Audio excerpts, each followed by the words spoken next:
Hello, folks. I want to thank people for joining us. I'm hopeful that we'll have some others trickling in here in the next 40 minutes. We've been eager to step back a little bit and have one of these CPS chats that just allows us to really take some questions from our community, as our more recent versions of these have focused on recent events, particularly. Obviously, first with the pandemic and all of the stress that was and still continues to put on kids and families and homes and schools, and thinking about the role of collaborative problem solving and how people can put the approach to work with their kids, with themselves, during these very challenging times. And then, of course, more recently, we have been focused on what some have termed another pandemic, although a continuing and long-lasting pandemic. The pandemic of racism in our country, of course, is what I'm alluding to. And we were really glad to be joined by an exciting panel of our colleagues from across North America, colleagues of color and colleagues who've been working on our working group related to the cultural responsiveness of collaborative problem solving. And so I encourage, if you haven't had a chance to watch the video from our last CPS chat, I encourage you to watch that, as we were able to have a great discussion about collaborative problem solving in this context. And I do have to say that I've been fielding a lot of calls and emails from folks wondering particularly about the role that collaborative problem solving might play when it comes to teaching law enforcement how to respond to challenging situations without force, which is something that we have shown we've been able to do rather effectively in our work with the New York City Police Department in schools. But also it's work that we've done for a long time in therapeutic facilities, including adult therapeutic facilities. But as I mentioned, we thought that today what we would do is just step back and sort of open the floor to folks and see what kinds of questions you all have that we can be helpful trying to field, whether they are particular to what's going on right now in our world, or more generally to supporting kids and families in homes and schools and therapeutic settings using collaborative problem solving. So I'm going to pause for a moment here and give people a chance to type in any questions in the Q&A section that they have, or they may not be questions, they may be comments, or perhaps they're topics that you would just like to hear me talk a little bit about as it relates to our work in collaborative problem solving. So let me pause and give people a chance to chime in here. All right, so the first question we have is if I can talk a little bit about how we explain what the future holds when it comes to school for next year and the transition after so long with no school. How do we, in essence, talk to our kids about that, and I'm guessing also prepare our kids for that. And I think the reason this is such a challenging question is that we have very little idea of what it's going to look like. And I'm guessing it's going to look very different in different places. I know I have 3 kids of my own. One's going to be finishing college, one's starting college, and one is starting high school. And I'm anxiously awaiting news. Finally got some news from one of the 3 as to what things are going to look like. And even that, they're very clear to say, is subject to change, of course, as parts of the country open up and we're seeing resurgence and spikes in different areas, unclear. So, I think I would sort of rephrase the question a little bit in terms of how do we help our kids, not to mention ourselves, contend with a period of tremendous uncertainty right now. And my feeling about this stuff is that what's most important is to be particularly honest with our kids. We want to be reassuring to them, but we want to be honest. If we don't know what things are going to look like, we need to share with them that we don't know what things are going to look like. I think there are some sketches out there of what the sort of new reality in schools might look like that I think is important to float to our kids, to give them a sense of what it might look like so they have some time to adjust. And what I mean here is that not all kids are likely to be back in school at the same time. There may be some classes that are being delivered remotely. Clearly, people will be social distancing. This will have implications for all kinds of hands-on activities. So obviously, depending on the developmental age of the child, I think it's important to fill them in on the things that people are thinking about. But what I would emphasize here is something that I feel a little bit like, to use an old term, a broken record on, which is that I really hope that we adults spend a little less time worrying about exactly what we're going to say and what we're going to do and how we're going to prepare kids, and more time focusing on listening to and understanding kids. So sure, there's information we can convey, but these days, kids are getting so much information all the time from all types of sources on the internet, their friends, etc. It's really important to hear what they've heard and what they're thinking about. So I would highly suggest bringing this topic up and really just asking them what they're thinking and what they're feeling. And the nice thing about it being the middle of June is, even in schools that go back rather early, if they go back, we've still got a couple months now. So you don't need to pressure kids with these conversations, but you can begin to sow the seeds. And I would say that this is where you got to put collaborative problem solving to work. You know how to have challenging conversations if you use the process, which means start with a neutral observation. Don't lead the witness already right from the get-go. Bring up the general topic of uncertainty around what's going on in school. And it might look something like, hey, you know what? I've been wondering a lot about what things are going to look like in the fall, and wondering how you're going to feel about it, what you're going to think about it. Have you been thinking about that at all? What kinds of things have you heard? And then you go right into listening mode and you use your 4 drilling tools. You ask a lot of questions, you take educated guesses if need be, and you know what, if you get anything from the child you're talking to, you reflect it back in your own words. I hear you. So what sounds like you're saying is, or what you're worried about, or what you're thinking is going to happen is. And this is where listening is so much harder than we think, because a kid might suggest, here's what they think is going to happen. And if we don't think it's going to happen, we're likely to say, I wouldn't get your hopes up because that's not going to happen. No, just listen first and foremost. And you can provide some reassurance that these are the things they're hoping for. But then you're going to proceed with plan B. And if you have a perspective or concerns that sounds different than what you're hearing from your kid, you raise those tentatively.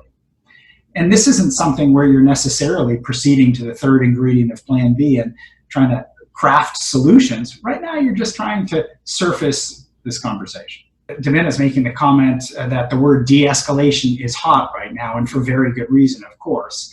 And it's interesting that we're hearing it so much right now. I agree. And one of the things that I'm thinking a lot about is, we of course have a lot that we can teach when it comes to de-escalating somebody who's beginning to get dysregulated. But even just referring to it as de-escalation says that the process starts once somebody else is escalated. And I'm sure other people have had the same observation I've had, which is a lot of these instances actually haven't really involved the need to de-escalate until people have used plan A, or tried to use plan A, tried to impose their will and sort of threatened consequences, which then causes some kind of dysregulation or escalation, and now de-escalation is needed. But I actually think one of the most important things we need to bring to the table here is that there's ways you can approach problems that don't escalate somebody in the first place. Now, of course, we have what we call emergency plan B that can be used to help regulate somebody who's dysregulated, but it starts more proactively in the first place. And again, I want to be clear that the role that collaborative problem solving could play here is not a theoretical one. I mean, we've shown dramatic reductions in use of force, in arrests, in assaults on officers, things like that, when school safety officers and agents in New York City learned collaborative problem solving. And similarly, when you look at places like the Oregon State Hospital, which is filled with adults who, by and large, have committed crimes and are there against their will, and have been deemed guilty, if not for insanity, and some very violent individuals. And again, we've shown dramatic reductions in restraints, seclusions, assaults, things like that through the use of collaborative problem solving. So I think it has a lot that we can add to the mix here. Davina, and we're hopping around here a little bit, also added a second comment or question here, which is how best to handle racist comments, jokes at work from colleagues. Best to wait and speak privately or call it out right then? Great question, Davina, and I imagine there are others that are more qualified to speak effectively on this topic, but my feeling about this is that wait and speaking about it privately, while better than not speaking about it at all, contributes partially to the problem. And calling it out right then and there is the time to do it. And my hope is that people in this community have learned a lot about how to call things out, which if we translate it into CPS terms is raise concerns, an alternative perspective, or an objection to something, but in a way that tries to continue dialogue as opposed to just shut dialogue down. Because I think sometimes when dialogue shuts down, as we know from kids we work with, it just goes underground. I have a question on who are the kids who are doing best right now from what I see skill-wise, and what can we understand from that? That's a really interesting question. And as much as I started this webinar today talking about how people have been struggling under so much stress, and kids who didn't exhibit a lot of challenging behavior, adults who didn't, all of a sudden are, because their skills are getting outstripped by the demands put upon us. But then there's this really interesting thing that's happening where I know I'm finding in my practice, for instance, there's a small slice of kids and families who are actually doing a lot better. And it's really fascinating because to me, it's just a reminder of how challenging behavior is always the outgrowth of a mismatch between demands that the environment is putting on someone and the skills that they bring to bear in that moment. Because these kids, they've got the same skill set, but the world changed immediately, and all of a sudden the demands on them look very different. Now, to get more specific and answer this question, I'll give you an example of a kid I work with who has a lot of trouble with cognitive flexibility, and particularly has a lot of trouble shifting mindset and just also shifting gears. And part of that we also might call a self-regulation skill, ability to sort of change, modify your state of regulation based upon what you're being asked to do. And this kid, like many other kids, has pre-pandemic spent most of his life in a really rapid pace. And for instance, the day starts with the biggest transition ever, going from being asleep to being awake. The biggest sort of shift in regulation that's required. And one of the ironic things is when you're trying to pull off that big shift, immediately thereafter, to sort of get out the door to school in normal days, requires a whole bunch of tasks be done in the right sequence, quickly, in time. And for people who struggle to sort of shift their state of regulation, that's a setup. It's terrible. Well, guess what? This kid rolls out of bed now, and school is 3 feet from his bed on a computer. And he's able to eat while he's taking his first class. And he doesn't have to figure out how to sort of finish up the class and race over to his next class.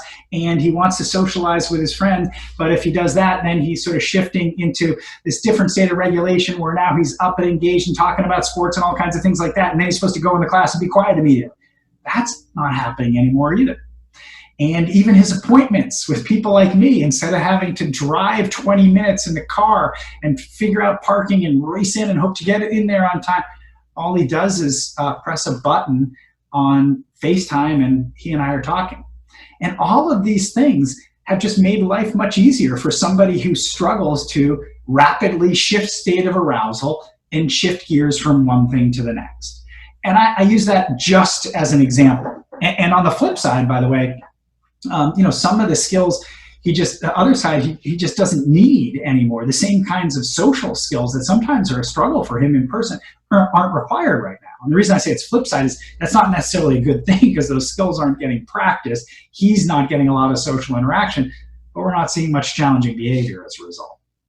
So those are just examples of, again, you shift the environment. Some kids do better, some kids do worse. And I think it's a good reminder when you think about kids, if we get back to where we were in school, a kid can go from one class to the next and look great in one class and bad in the next class. And we're quick to blame the kid, and we're often quick to blame the educator. Say, they must not have good classroom management skills. Well, actually, maybe the demands of that class look very different than the demands of the last class. So the mismatch between environment and kid tells us a lot. Here's a comment and a question. Looks like, I want to believe that all people do well if they can, but that's hard when the topics are so hot and can be so polarized. For instance, politically, how can I hold on to the philosophy at these times? Whoa, tough question. And I guess I just will reflect upon, what I try to do myself is the more furious I feel, the more I try to remind myself of the philosophy of people do well if they can. And I also have a particular mantra that I repeat to myself, which is I say to myself all the time, you know what, I may abhor this person's behavior or proposed solution to a problem, what they're doing, what they're trying to do. But I bet they probably have some reasonable concern buried in them, or at least a concern that sounds reasonable to them. And my job is to try to understand what that might be. Because really, that's the only path forward that doesn't further polarize. If we can try to get beneath the challenging behavior and the things that we may find are so off-putting and so awful for us to try to find some way of building a bridge or common ground. But I'll echo the attendee at that's particularly hard when you see some of the things going on, whether it's on the political stage or in other places right now, where you see behavior that you say, you know what, that is just unacceptable and awful, horrific behavior. Trying to hold on to people do well if they can in those moments, exceptionally hard. With everything we're hearing these days, I'm understanding more about how much daily stress people of color are under just walking around in the community. Couldn't this continuous daily struggle contribute to lagging skills the way the same big T trauma does? Absolutely. And I'm glad that you're making that observation. I was just this morning where I was reading something fairly heartbreaking from a mom who says, here we are in this pandemic, and I'm trying to encourage my kids to get outside and get some physical exercise, but I don't want my Black son going for a jog because I'm scared. And to put yourself in that parent's shoes, that child's shoes, that's exactly when we refer to chronic stress that some have termed toxic stress. That's exactly the kind of chronic toxic stress that has huge impacts upon our skills, even development. I mean, what's been well shown is that if you're exposed to chronic stress, it makes it hard to develop skills. But even if you have wonderful skills when you're under chronic stress, those skills are hardest to access. So there's so much talk about, as the attendee says, big T trauma, abuse, neglect, things like that. But there's also little t trauma, chronic stress. And in this case, what we're talking about is the chronic stress of racism. And we know the chronic stress of food insecurity, of homelessness, of high conflict in the home. We know the kinds of impact those things have. I think we're just honestly beginning to understand what the impact of the chronic stress of racism involves for folks as well. So thank you for bringing that up. question on how you build social and emotional skills when kids are missing interactions, play groups, things during social distancing, no camps, stuff like that. How do you build those skills? And again, a really tough question because it's hard. I think there actually are all kinds of opportunities to build social and emotional skills because people are being asked still to interact, but interact in different ways. And in some ways, honestly, that provide a little bit of a fresh start or level the playing field for some kids. The problem I see is that we adults, parents, teachers, we have much less visibility into those things. It's whether it's on the playing field, whether it's at recess, whether it's kids hanging out in your home, you've got more visibility into what's going on so you can observe what some of the problems or challenges are. And you can use collaborative problem solving to try to help build some of those skills. I think what's more challenging is when those things are largely hidden because they're occurring almost entirely online. So what can you do? Well, one thing, you can try to get more of a window into what's going online for your kid. And no, I don't mean snooping and trying to hack into your kid's phone and see what's going on. I mean asking them to let you in a little bit more and asking more questions about what's going on, who they're in touch with, and make sure to reassure them at the outset that this is not that you are saying they're doing anything wrong or that you're concerned, but you're wanting to sort of have more sense of what's going on in their world right now when it's harder for you to have a sense. And if you do that, you may hear some things that will give you a window in to be able to do some collaborative problem solving.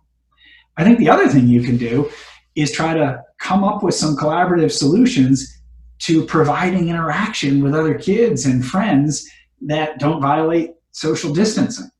And I'm finding we adults are doing that a lot these days, and some of that's online, but some of it, and I personally am finding the best of it is still in person. It just means that we may be, standing 15 feet apart outside, in some neutral location, but we're still interacting with one another. And we can help kids to try to develop some of those opportunities.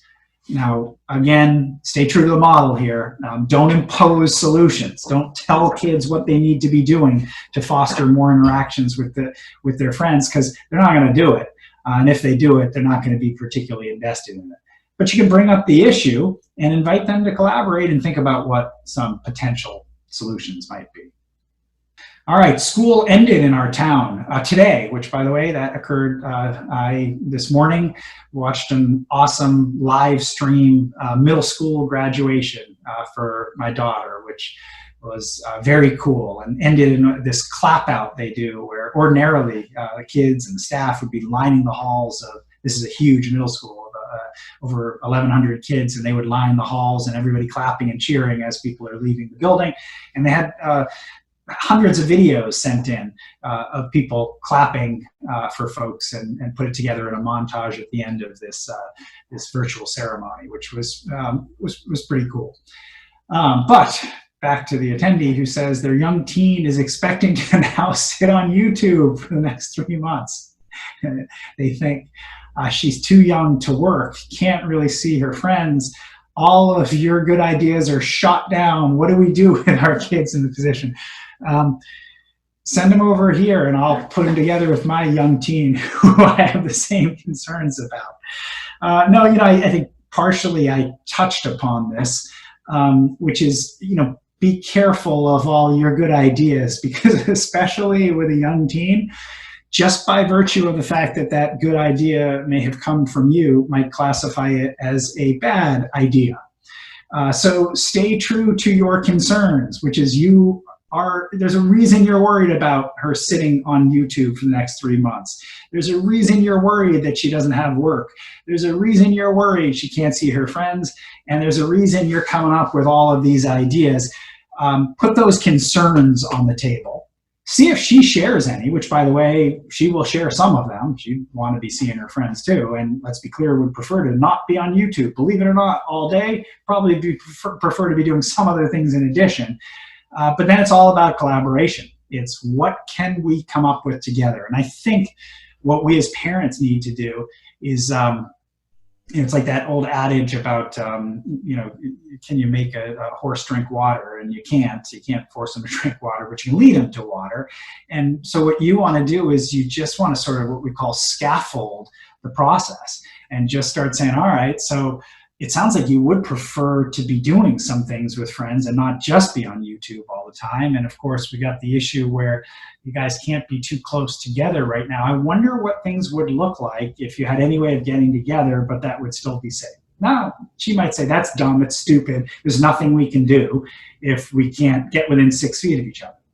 Stick with the process of collaborative problem solving.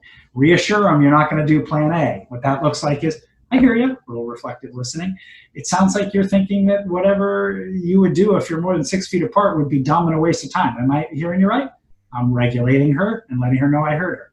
And then I'm moving back to my concern. You know what? Maybe it wouldn't be as fun. I imagine things wouldn't be as fun. But there might be some sort of a little bit fun, maybe a little bit fun enough to do it a little other than just YouTube stuff that you could do if you weren't so close. I wonder what that would look like, even if it would be less than fun. Any ideas of what that would look like? And, if your kid's coming up drawing a blank and you're saying, eesh, I don't want to start coming up with my ideas because they're just going to rule them out, I would encourage people to remember the roadmap that we use when anybody's having a hard time coming up with solutions. And that is to remember that there are basically 3 different types of solutions that we draw from. That's about it.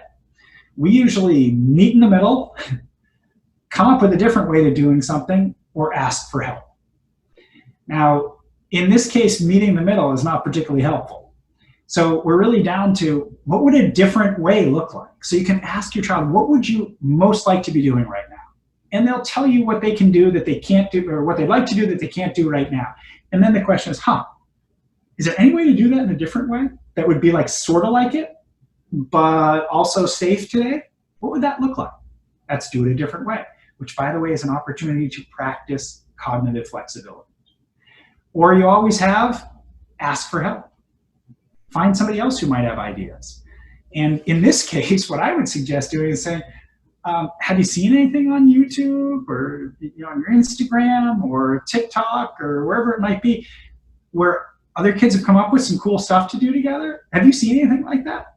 And you're going to do much better with those ideas generated from your child as opposed to us parents trying to come up with them, which of course is our last gap, final sort of effort we can try to throw at things. But I would suggest with a young teen, it's probably not going to be particularly successful.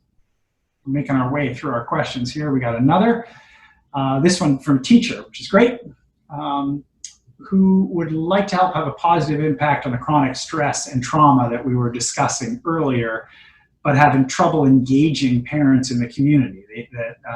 Parents seem distrustful or uninterested. And so attendees looking for ideas about how teachers and parents can join together on this. Interesting. This is where I wish, in a different kind of format where we could have more of a back and forth. I'd want to drill down a little bit more and ask for a little bit more information about how it's been hard to engage parents and in what ways they seem distrustful or uninterested. But in the absence of that, I guess what I would say is remember the central tenet of collaborative problem solving. And that is not just kids do well if they can, but people do well if they can. And that means teachers, of course, like you, do well if you can, but it also means parents do well if they can. And so if parents are seeming distrustful or uninterested, again, I take you back to the mantra I shared earlier, there's probably a good reason why. And if we can't get to that good reason, we're not going to be too successful engaging them. Got it. Okay. And here's a little more clarification. People not coming to PTO meetings and not responding to phone calls, letters, things like that. So that's exactly what I would say is, it may be frustrating when you're trying hard to engage and you're getting nothing back, but practice the philosophy. People do well if they can. I bet there's probably a good reason. I want to understand what those reasons are. Now, if you don't have access to them, you're going to have to use educated guessing. And you have to say, why wouldn't people come to PTO meetings? And resist the temptation to go in the sort of judgmental realm, which is they don't care. Don't assume it's a lack of will. Assume either they're struggling or there's just very reasonable concerns. And in this current environment, I'd be saying things like, I wonder if they're just sort of worn out. And the last thing they sort of feel like they've got for gas in the tank is to come to meetings, another virtual meeting. I'll tell you, good example for me is I have people reaching out and want to connect with me and offering, let's do a Zoom, this night. And you know what I say to myself? I don't want another Zoom. My day is filled with Zoom. I want to be the furthest thing away from Zoom in the evening. And those are some of the thoughts that they may be having about PTO meetings, for example. Try to put yourself in their shoes and imagine what their concerns might be. And in essence, what you can do is a form of Plan B that we refer to as silent Plan B, because in other words, the other partner is silent. In this case, it's because they're not responding, they're not there. In other cases, it's with a kid with really significant language and communication skill deficits, such that they can't help you understand what their concerns are. And what we do in that case is we take our best guess to try to give voice to their concern and hold on to it as we raise our concern and try to imagine some solutions that would be mutually satisfactory. And just to be clear, it is far less ideal to do that kind of quote unquote collaborative problem solving when you're sort of standing in for the other person. But it may be the best that you can do in that kind of a scenario. All right, well, in the closing moments then, I would like to encourage folks, as opposed to a question, if anyone has a topic that they would like to throw out there for future CPS chats that you'd like to see us consider, please type that to us now so that we can consider it alongside other topics. We are currently considering doing 2 of these a month moving forward. And by and large, they, I think, will be topic-based. We may have an open-ended one like this from time to time, but we're hoping to have them be primarily topic-based as some of the previous ones have. So I want to thank folks for attending. I know a lot of folks tend to watch these after they occur live and benefit from the questions that were asked. So I hope that many other people will benefit from it as well. The next one of these will actually be July 7th is our next one planned as of now. And so we encourage you to tune in on July 7th. And we also, you can always let us know if you've got other ideas for topics by Facebook or Twitter. Shoot us a message, catch us there. Last thing, I would suggest, if you haven't been to our website lately, check it out. It has changed dramatically. We're excited that we've got a new website. The web domain is thinkkids.org. That's the word think and the word kids put together, 2 Ks in the middle, thinkkids.org. Check out the new website and give us some feedback. Thanks so much, folks, and see you again soon. Bye-bye now.